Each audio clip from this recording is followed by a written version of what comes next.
अंबिशन fertiliser Nanded कंपनीचे MD Rathod sir, कल्याण sir, Shivprasad sir यांनी शेतकरी डीलर यांच्या कंपनीबरोबर चर्चासत्र व पीक पाहणी कार्यक्रम आयोजित केला होता। यावेळी अध्यक्ष महादू दगडू पोखरकर, उद्घाटन डॉक्टर सचिन वाघ, नायब तहसीलदार आंबेगाव, प्रमुख मार्गदर्शन कंपनीचे एमडी राठोड सर, मार्गदर्शक शेतकरी तज्ञ साहेबराव पोखरकर, भगवान शिंदे, गंगाराम पोखरकर, आबा पोखरकर, संतोष बांगर तसेच प्रमुख पाहुणे म्हणून जितेंद्र पुंडे, शिवाजी निगोट, झुंबर भांड, महादू पोखरकर हे उपस्थित होते। यावेळी सौजन्य स्वप्नील पोखरकर, सचिन पोखरकर, कंपनीचे senior sales officer Dhananjay Korekar यांनी केले।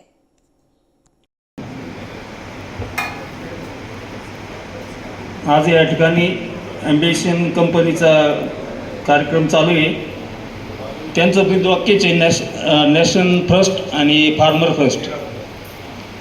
मी एक फ्लावर उत्पादक शेतकरी, लागवडीनंतर 8 दिवसामध्ये अंबिशन बायो पॉवर याचा वापर केला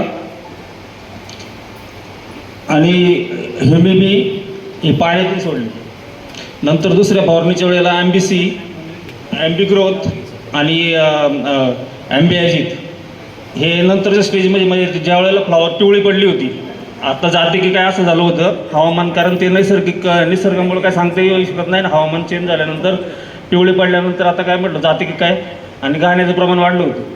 पण एमबीसीची फवारणी एमबीआयजीची फवारणी केल्यानंतर त्या फ्लॉवरमध्ये असं ग्रोथचं प्रमाण वाढलं, फ्लॉवरचं गड्डा पण साईज पण झाली आणि काळेभोर पानं पण दिसायला लागली। मग ज्या वेळेला पूर्ण काय शेतकऱ्यांचं आमच्याकडे नुकसान झालं भरपूर। 20 गुंठे 10 गुंठेमध्ये ज्या ठिकाणी 200 पिशवी निघायची त्या ठिकाणी 5 पिशव्या सुद्धा निघालेल्या नाही। तर त्या ठिकाणी आपल्याला कमीत कमी आजच्या पावसाच्या याच्यामध्ये 150 गोल फ्लॉवर निघणार आहे। म्हणजे कंपनीचं प्रोडक्ट सगळी चांगली आहेत। आंबी ग्रोथ चांगलं आहे, परत त्यांचं फुगवण्यासाठी 05234 चांगलं आहे, 1261 चांगले, 1340 चांगले।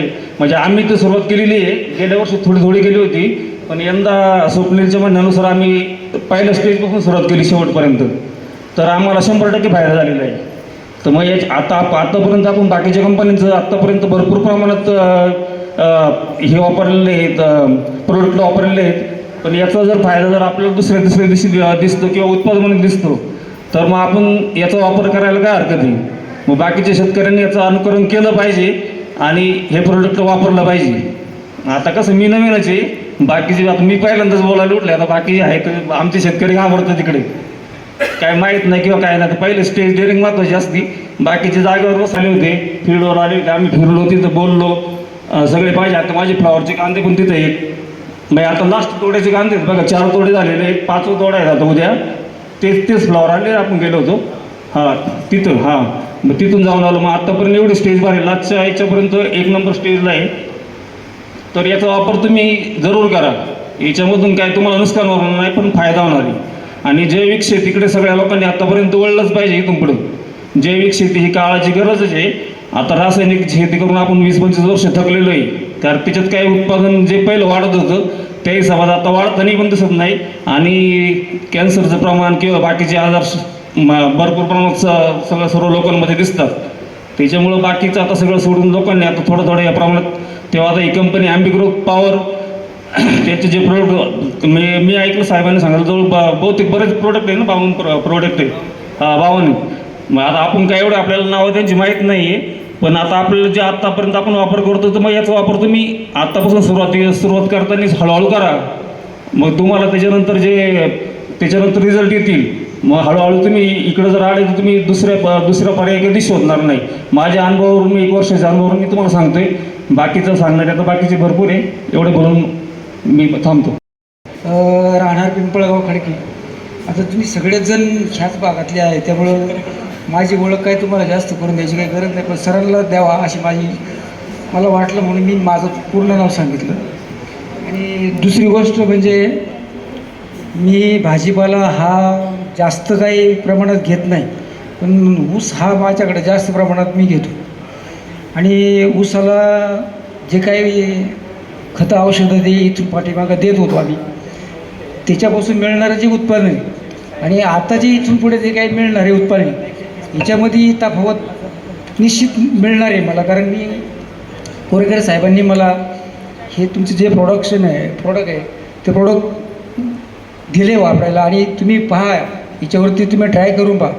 तर पहिल्या प्रथम आम्ही फ्लावर जी पीक आहे, माझ्याकडे 20 गुंठ्याचा प्लॉट होता, पण तो लागवड केल्यानंतर अक्षरशः म्हणजे माझ्याबरोबर ज्या शेतकऱ्यांनी लावला होता त्यांचा पिकाचा जो जोम आणि माझ्या पिकाचा जोम याच्यामध्ये जवळजवळ 15 दिवसाचा फरक पडलेला होता. आता हे काय करावं हे सुचानी मला, म्हणून मी स्वप्नीलकडे गेलो, बाबा हे काय प्रॉब्लेम आहे, मला काही कळत नाही याच्यातलं जास्त, तर तू मला याला जरा थोडी माहिती दे. मग तो म्हटला असं कर की मी कोरेकर साहेबांना तुमच्याकडे पाठवतो, की तुम्हाला सांगतील, सगळं गाईड करतील. आणि मग साहेब शेतावरती आले आणि त्यांनी मला सांगितलं की बा तुम्ही मी जे काही प्रॉडक्ट तुम्हाला ज्या ज्या टप्प्याने सोडायला सांगतो त्या पद्धतीने तुम्ही द्या, आणि मग पाहूया आपण काय रिझल्ट निघतो ते.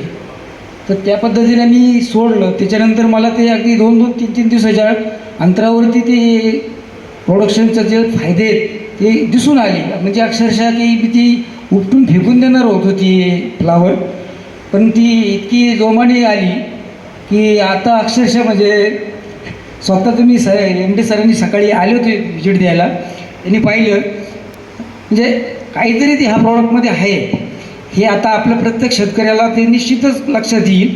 पण ज्यांनी वापरलं नाही त्यांनी वापरावं, मग त्यांच्या लक्षात येईल. आता मी बोललो तर नुसतं सगळ्यांनीच ते वापरलं शिवाय त्यांना कळणार नाही, मी वापरलं म्हणून मला कळालं. तसं तुम्हीसुद्धा सगळ्यांनी ते वापरा. आणि हे सेंद्रिय खत आहे, हे रासायनिक खत नाही. रासायनिक खतापासून दुष्परिणाम भरपूर होतात. याच्यापासून आपण शेतकरीच मुळात जर ते पिकवतो आहे, आणि ते जर आपण शेतकरी हा काय म्हणतो ना जगाचा पोशिंदा आहे, तो जर पिकून लोकांना खाया घालून त्याची पोट भरायची ऐवजी त्यांना जर मारायला लागलो आपण, किंवा ती जर मरत असतील त्या रासायनिक खतांपासून, तर मग आपल्याला त्यांचे शाप मिळतील का, काही लाभ मिळेल का शाप मिळेल, असं त्याचा वेगळा एक अर्थ निघतो त्याच्यातून. आणि सेंद्रिय शेती ही का करायची असते, तर सेंद्रिय शेतीपासून फायदे भरपूर आहेत, तोटा काहीच नाही. परंतु तिच्यापासून मिळालेले जे उत्पन्न आहे किंवा त्याच्यापासून मिळालेले जे काही पीक आहे, ते जे काही माणूस जे प्राणी खाणार आहे किंवा प्राणी खाणार आहेत त्यांनासुद्धा त्याचा फायदाच आहे, तोटा नाही. कुठला आजार होणार नाही त्यांना, उलट त्याच्यापासून ते तंदुरुस्त राहतील. जे हा सेंद्रिय खताचा सगळ्यात मोठा फायदा आहे. आता ॲक्च्युली मी माझे काही मुद्दे मी काढले होते, परंतु कंपनीचे जे काही साहेब आहेत त्यांनीच ते सगळे मुद्दे तुम्हा सगळ्यांना सगळं समजून सांगितल्यानंतर मला काय बोलावं हा मोठा प्रश्न पडला. मग आता मी कोथिंबीर केली होती 50 किलो बी टाकलं होतं माझ्या स्वतःच्या शेतात. तर बी सुरुवातीला पेरणी वगैरे करून घेतली. कोरेकर सर भेटले, मला म्हटले का मी जे प्रोडक्ट देईन ते वापरायचं, तुझा जर माल 1 नंबर नाही आला तर मला बोलायचं. बोललं चालेल. तर कोथिंबीर टाकताना पहिलं तणनाशक वगैरे मारलं, त्याच्यानंतर त्यांनी एक नंबरचा अलीकडला पुडा तो पाण्यातून सोडायला दिला. तो सोडल्यानंतर काही दिवसांनी ते ॲम्बिसियन 4 नंबरची बॉटल आहे ते स्प्रे घातला त्याचा. तर धन्याला मेन काय होतं, पिवळा पडतो, उंची खालीवर होती किंवा मर होती किंवा असं वेगवेगळे प्रॉब्लेम येतात. ते यावं नाही म्हणून म्हणलं काही झालं ना, खर्च जरा जास्त होत्या पण पीक 1 नंबर आलं पाहिजे. त्यांच्यानुसार सगळं व्यवस्थित टाईम टू टाईम करीत राहिलो. टाईम टू टाईम बरोबर धान्याचं 41 दिवस झाले. सरांना म्हणलं आता व्यापारी दाखवायचे. म्हणले नाही ना, व्यापारी यायच्या अगोदर कार्यक्रम घ्यायचा आम्हाला कंपनीचा. म्हणलं नाही, काय होतं ते सगळ्यांना आपण गाव गर्जना करायचं आणि त्याचे पैसे द्यायचे. म्हणलं मी पहिला सौदा करतो आणि मग कार्यक्रम घेऊ. म्हणले चालेल. 50 किलोला 9,000 जुडा कोथिंबीर काढली. 50 किलोला 9,000. त्या कोथिंबीराला कोणताच प्रॉब्लेम नाही, पिवळा नाही पडला, उंची खालीवर नाही किंवा मर झाली, असं काहीच झालं नाही. तर त्याच्यामुळं ह्या प्रॉडक्टचा चांगला रिझल्ट आहे. आणि व्यापारीसुद्धा म्हणायला लागला की एकदम काळी कडक माल फ्रेश, असं सगळं त्याच्यापासून व्यवस्थित सगळं झाले आणि उत्पादनही चांगले भेटले, पैसे चांगले झाले. तो 50 किलोचा दाना 1,11,000 दिला. आणि शेतात कोरेकर साहेबांनी कार्यक्रम स्वप्नील कोपरकर यांच्या मार्फत कार्यक्रमही घेतला होता आणि छान झाला होता सगळा. पूर आणि कन्नड आणि तुमच्या एरियामध्ये कांद्यावर आपण बऱ्याच लोकांना दिलं आहे, पण समस्या अशी होती प्रॉडक्ट कसं असायला पाहिजे, समस्या सोडवणारा असला पाहिजे. किपिंग क्वालिटी कांद्याची आजकाल राहत नाही, एक साईज कांदा निघत नाही, म्हणजे 2 ते 3 प्रतवारीत होतो. तर यांचं ज्यावेळेस हार्वेस्टिंग चालू होती, मी शेतकऱ्यांना फोनवरून बोललेलो होतो त्यावेळेस की कांद्याची चकाकी कशी आहे आणि किती 1 नंबर 2 नंबर 3 नंबर असं किती झाला, काही काही लोकांचे 4-4 नंबरपर्यंत होतात. प्रश्न असा आहे, तो जो बायपावर आहे, आता आमच्या कर्मचाऱ्याने तुम्हाला सांगितलं की बायोपॉवर हा बॅक्टेरियाचं एकत्र केलेलं एक प्रॉडक्ट आहे, बॅक्टेरिया आणि काही फंगस. मग हे बॅक्टेरियाची आपल्याला आज एवढं जे बोलतो आहे आपण, प्रत्येकजण सांगतोय तुम्हाला की बॅक्टेरिया काय गरज आहे शेतीला बॅक्टेरियाची. आपले पूर्वज किंवा आपण ऐकलं असेल की जमीन जिवंत असते, बरोबर आहे. आणि पेपरमधून वाचतोय की जर अशाच प्रकारची शेती जर आपण करत राहिलो की एक दिवस राख होणार आहे. म्हणजे काय होणार, राख होणार म्हणजे काय होणार आहे, तिचा रंगच बदलणार नाही, तिच्यातले बॅक्टेरिया संपून जाणार आहेत. जर बॅक्टेरिया असेल तर ती जमीन जिवंत आहे, बॅक्टेरिया नसेल तर जमीन मृत आहे थोडक्यात. तर जे आपल्या जमिनीमध्ये अन्न घटक पडलेले आहेत, पिकांना आवश्यक असलेले, आणि दरवर्षी आपण जे देतो ते नॅचरली पिकाला 30 ते 35% घेता येतात. बाकीचे सर्व वाया जातात किंवा सुप्त अवस्थेत पडून राहतात. मग हे घेण्याचं माध्यम कोण आहे, तर ते बॅक्टेरिया आहे. मग पूर्वीच्या काळात आपण बॅक्टेरिया का सोडत नव्हतो? पूर्वीच्या काळात आपण दरवर्षी शेणखत टाकायचं, पूर्वीच्या काळात आपल्याकडे तणनाशक नव्हता, पूर्वीच्या काळात आपल्याकडे रसायनं नव्हते, रासायनिक खत नव्हतं, एवढं वाटण्या झाल्या नव्हत्या. 10 गुंठ्यापर्यंत कुठं आलो होतो पूर्वी 1-2. आज जे तुम्ही 10 गुंठेवाले आहेत ते कदाचित पूर्वीच्या काळामध्ये 10 एकरवाले असतात. आता कमी क्षेत्र झालं, मग कमी क्षेत्रामध्ये जास्तीत जास्त उत्पन्न काढण्यासाठी आपण अनेक प्रकारचे रसायन वापरायला लागलो आणि जमिनीला विश्रांती देत नाही.